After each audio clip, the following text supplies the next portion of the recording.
Good morning again, everybody, and welcome to another special edition of Offensive Wisconsin Badger Style. We're going to do this every Sunday. I'm going to do this every Sunday. And I just want to say, everybody who watched the last video last Sunday, everyone who left a comment, just everyone who clicked on it, just thank you so much. That was amazing how much of a response we got, how many people actually watched it, all the nice things you said. Heck, even if you disagreed with me, just thanks for leaving a comment. Thanks for leaving a like. That was awesome. And, a lot of you guys said, there's not a ton of good Badgers content out there. So I think every Sunday I'm going to start making that content because I've been looking for it too. I've been looking for like more in depth, just more factual information, Wisconsin Badgers type content. So that's what I'm going to start doing every Sunday. So again, if you guys subscribed, if you liked, if you watched the last video, thank you so much. And if you're here watching again, I really, really appreciate it. So let's get into it. Let's talk about the Badgers today and let's go over the Ohio State game yesterday. Oh boy. Well, I don't want to harp on the team too bad. I expected Ohio State to win by 40. They won by 34. The second quarter, the Badgers defense made some plays. I mean, the Badgers looked like they were trying a lot harder in this game. I will give them that, right? The defense looked like they were really trying to keep the team in the game, at least in the first half. Ohio State's just a beast. There's not a lot you can do, but our offense, there's a lot of injuries, sure. And the Ohio State defense is very good. Let's be clear. The Ohio State defense is very good. Maybe the best in the country or one of the best in the country for certain. And no points again. Back-to-back weeks.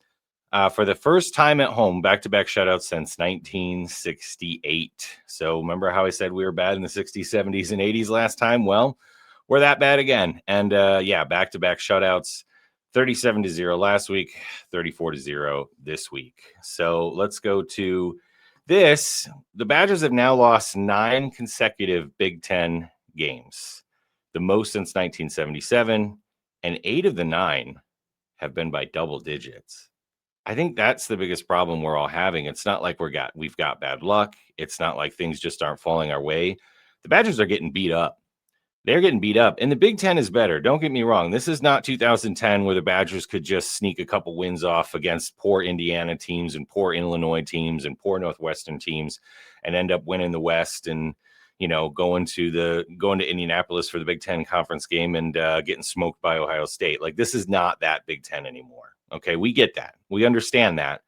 But the Badgers are still expected to be competitive, and to lose by double digits in 8 of these 9 losses in a row just tells you where we're at, in a really, really bad place, just a bad team. So let's take a little bit of a look at the game yesterday. Again, Ohio State, number 1 in the country. This is pretty much exactly what I expected. I was thinking more like 44-3. I was hoping we get a field goal or something, not get shut out, but 34-0. Sayan has, the game of his life, even though I think the defense tried. They tried their best. They're missing a lot of guys. I think the defense, to their credit, I'm not going to harp on the team as much this game. The defense tried. They're just 100% outmatched at every position. Ohio State is better, and their backups are probably better as well. That's just how good Ohio State is and how kind of bad the Badgers are right now.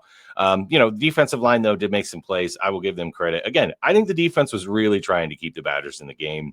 The offense just doesn't exist. That's just the state of it. I mean, you've got Gideon Atuka, who, really his first game, getting a couple carries, 4 carries for 35 yards. Lance Mason, 2 receptions. Hunter Simmons, 6 of 12, 54 yards and a pick. I mean, they had 491 total yards to the Badgers, 144. I mean, it's not even close. 393 passing yards. Again, Sayan has the game of his life. Ohio State didn't even try to run the ball, 98 rushing yards. The Badgers did, 95 rushing yards, 49 passing yards, 3.1 yards per play, which is much lower. As good as Ohio State's defense is, that's actually lower than their season average in yards allowed per play. Ohio State's defense also had maybe their best game of the season, second shutout for them of the season.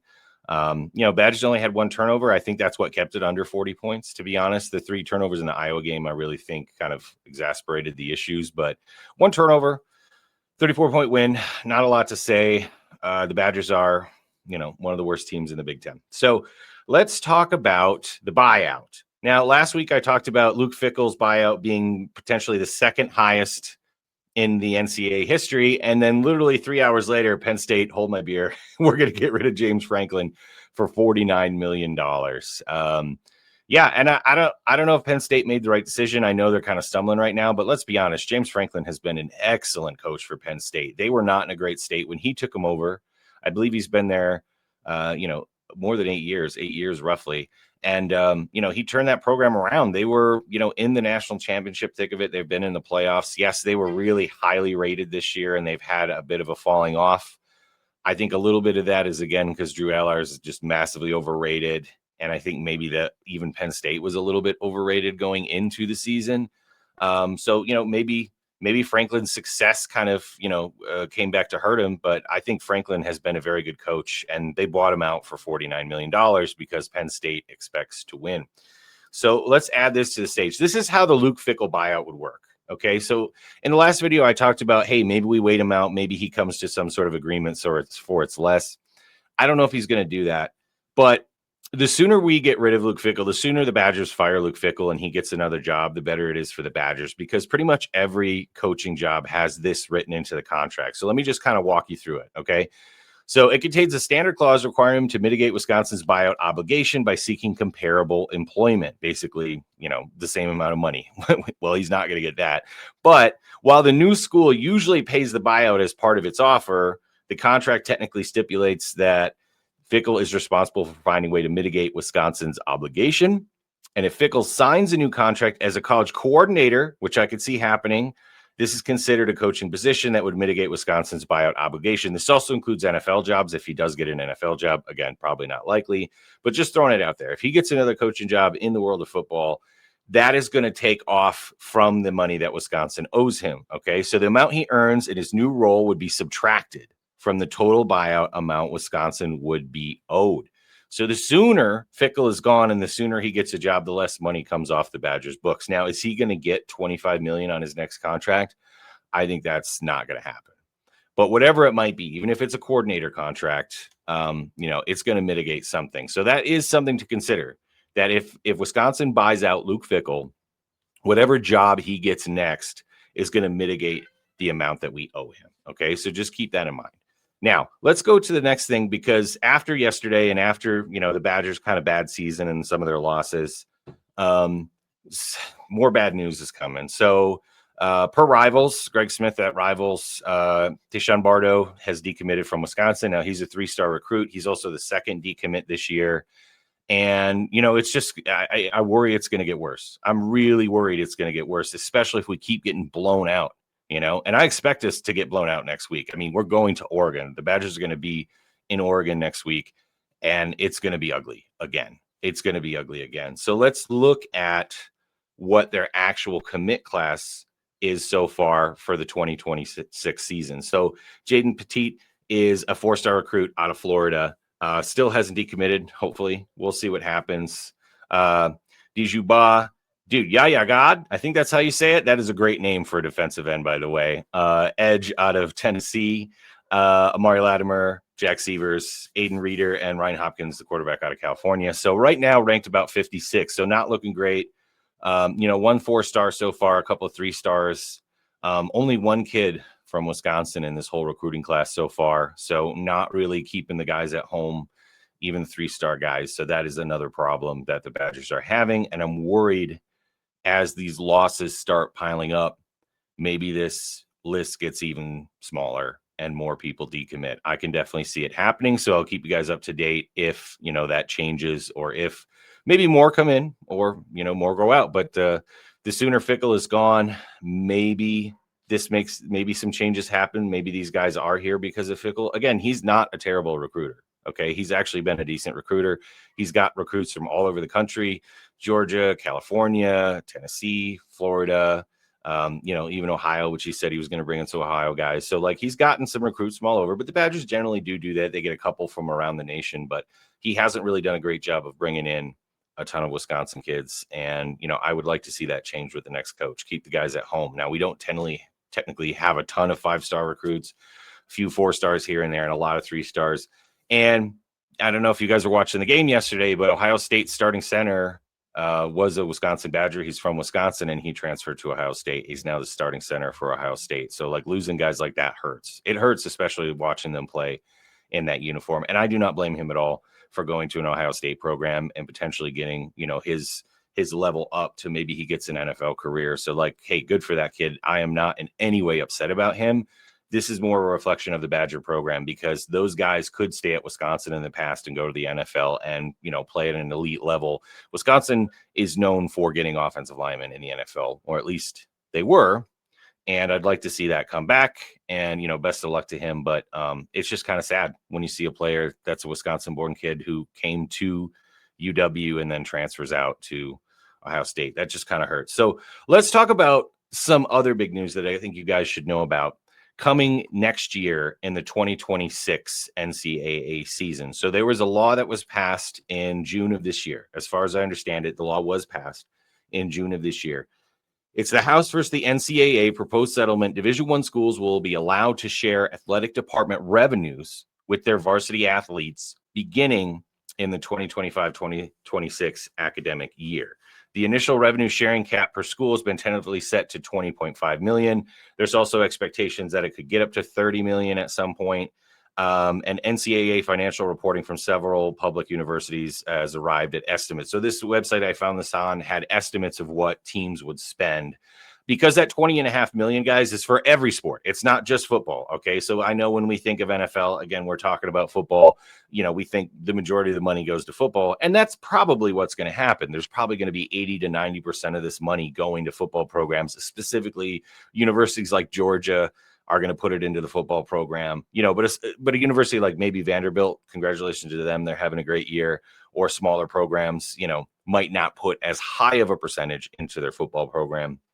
But this website also kind of assumed the Badgers, Ohio State, Penn State would all be somewhere between 78 to like 85% of this revenue shared with the football program. And just to break that down, to give you guys an idea, there's roughly 60-ish to 70-ish guys on the roster or under athletic scholarships per athlete. If they did, let's say, $18 or $19 million of this $20 million, that's like $150,000 per season per athlete. Okay. So not every athlete's going to get that. There's going to be athletes on NIL. There's going to be athletes that get zero, let's be honest. And there's going to be somewhere in between, but that's $150,000 they're paid to play now. Like legitimately, this means they're paid to play. And I am full in support of that. I am 100% in support of paying these kids to play college football, because universities have been making money off of them forever.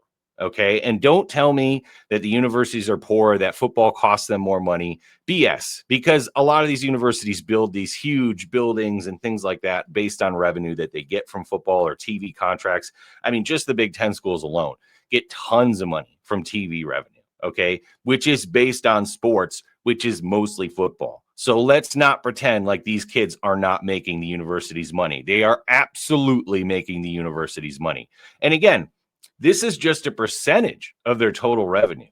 That $20.5 million is just a percentage. There's actually a stipulation as well that says it should only be about 22%. To put this in perspective, it's that 20 million is only about 14% of the revenue Ohio State makes, right? It's about 19% of the revenue that the Badgers make. And for some schools like Purdue, it would be like 24 or 25%. But there's other stipulations. I'm going to try to find more information because, again, this is coming next year, of why they can go over 22%. So the settlement says that it should be up to 22% of their total revenue, which is roughly about 25.5 million on average. So everybody gets 20.5 million, but some schools that's, 24% of their revenue. Some school that's 14, 15% of their revenue, like Ohio State, Michigan, right?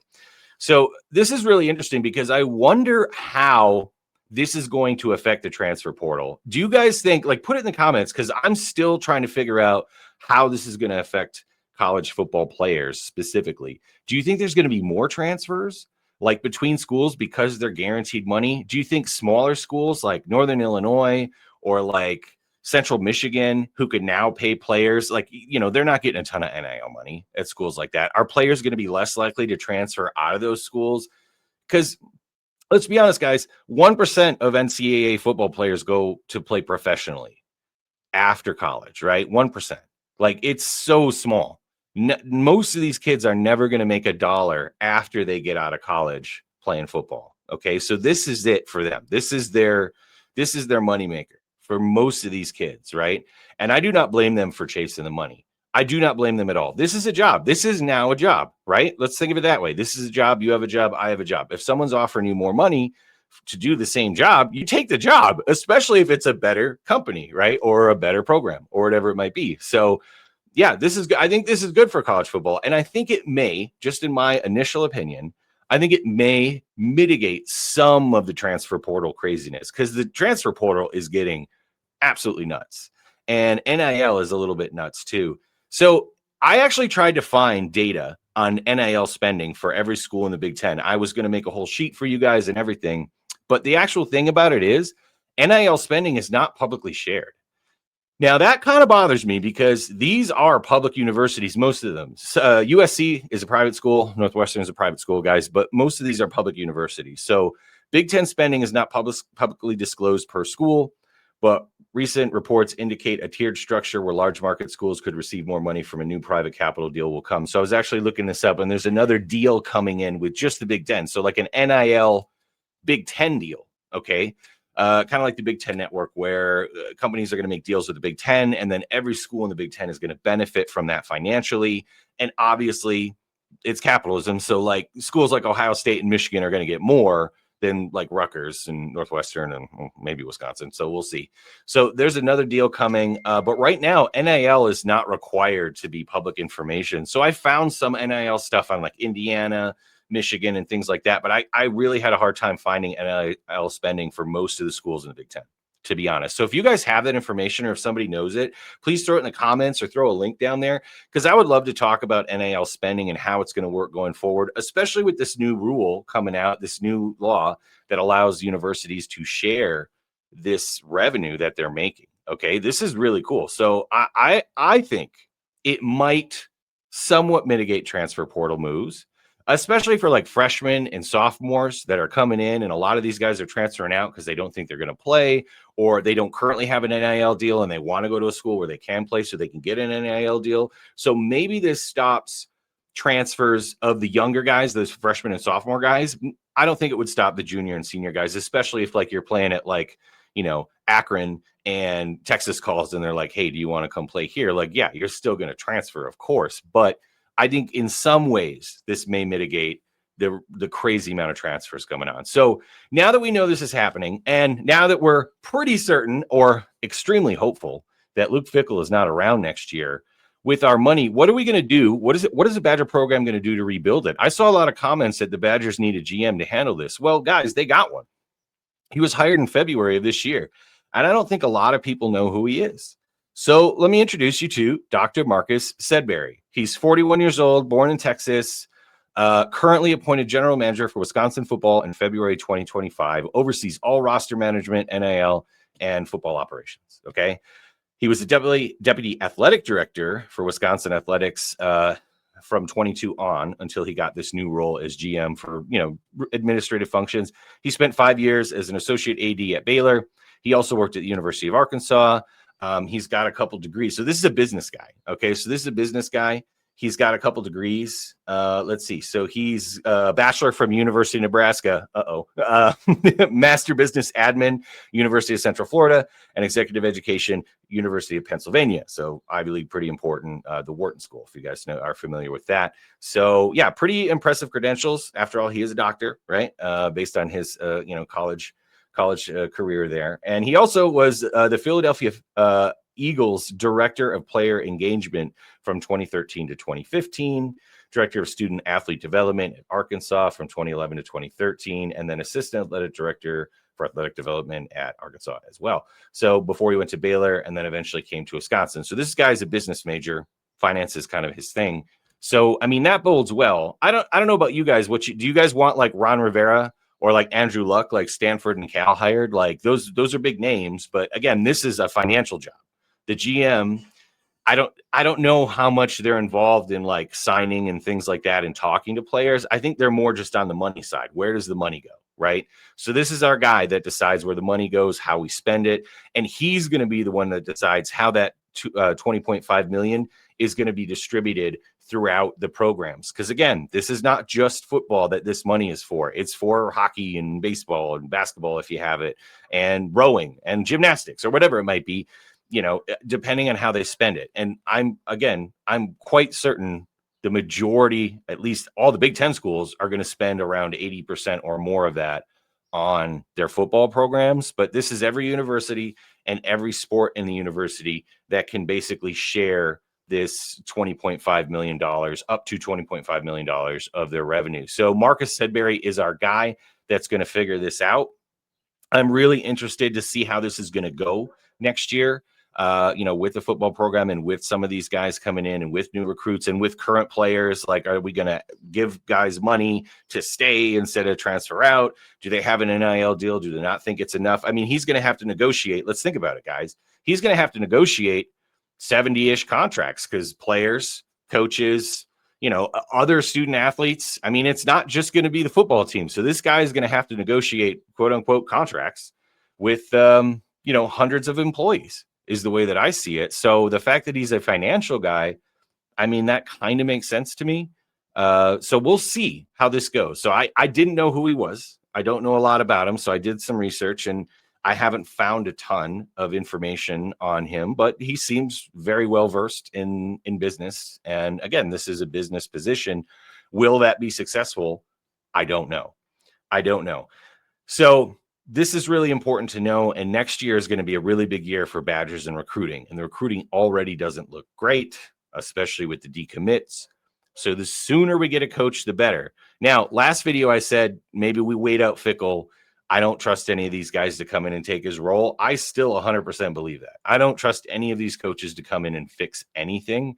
But I also think the sooner we get rid of Fickell, the sooner he can get another job. But they might wait him out, guys, because firing him now or firing him at the end of the year costs the university the exact same amount of money. And if you don't have a replacement, then you're just basically bumping somebody up and paying them more while you're also paying Fickell. So maybe it's a financial decision. I don't know. But the season is lost. Can we just say the season is lost? Like, we're all aware that this season is trash. They're not going to make a bowl. They're going to just get worse and worse. So what do we do to fix next year? What do we do? Do you guys think McIntosh should go? Because I'm not quite there yet. Okay. A lot of people are saying, it goes higher than Fickell, the people having these problems. Well, maybe we should get rid of a bunch of other people within the university. And look, guys, Fickell, when he was hired, we were all excited. We spent a lot of money. The university spent a lot of money on Fickell. And I believe, I have faith that they are going to get rid of him this year. Okay. I really do believe that, but it's just a matter of time. So the most important decision this university can make is the replacement for Fickell, not the firing of Fickell, because that is pretty much, I think, set in stone. Just my feeling. The replacement of Fickell is really important with these new rules, with this new structure, and with the fact that the Badgers have to build themselves basically back from the ground up, not only to be a better team, but to reestablish an identity, to reestablish a culture, and to bring in a coach that's going to change it. And don't tell me Fickell needs more time. I don't want to hear that from you guys. Like, I'm sorry. I know a lot of people like Fickell still and think he's a good coach. And I'm not saying he's a bad guy. I'm just saying he's not a great football coach. And I think his time at Ohio State in the Big Ten, when he was going against good competition, that's one of Ohio State's worst seasons in like their past 50 years. And yes, he was an interim. He took over or whatever, but like he had a very poor season at Ohio State. And then he goes to Cincinnati. He turned it around. To his credit, he turned it around, got to the college football playoff. But that's a totally different level of competition than the Big Ten, where Cincinnati was. He comes back into the Big Ten and basically torpedoes our program. And he probably would have done the same to Ohio State if they kept him, but they decided not to, right? So, it's time for Fickell to go. It's time for someone new to come in and reestablish this culture.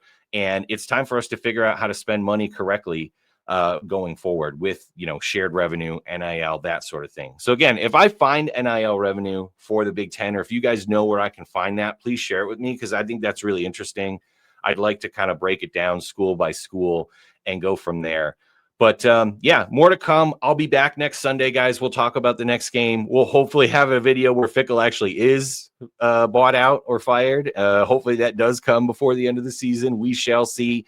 But again, thank you, everybody, for watching. Thank you, everybody who's subscribed. Thank you, everybody who left a comment. It's been awesome. More great Badger stuff to come. I can't wait to share it with you. Thanks again, and have a heart.